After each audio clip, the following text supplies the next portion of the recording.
నాయుడు రాజు, కొక్కిరిగడ్డ కృష్ణారావు, అర్జుడే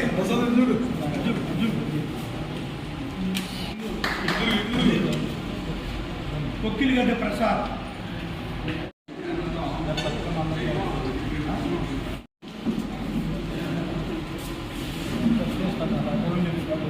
దీనికి తగిన న్యాయం చేసే బాధ్యత తెలుగుదేశం పార్టీ నేను తీసుకుంటాను. అందరూ యానాది బ్రహ్మాండంగా పనిచేస్తాను. మీ అందరి కోసం యానాది ఏ విధంగా కష్టపడతారో జనాలందరి కోసం నేను కూడా ఏ విధంగా ఓకేనా. తప్పకుండా మీకు ఏదైతే అన్యాయం జరుగుతుంది ఎవరైనా వచ్చి బెదిరియాలని చెప్పండి, మేము వస్తాం. ఎవరైనా వచ్చి మిమ్మల్ని ఇబ్బంది పెడితే మేము తప్పనిసరిగా వస్తాం. రేపు వచ్చే తెలుగుదేశం పార్టీ ప్రభుత్వం మీ అందరికీ న్యాయం చేసే బాధ్యత నేను. మీ అందరికీ న్యాయం జరుగుతుంది.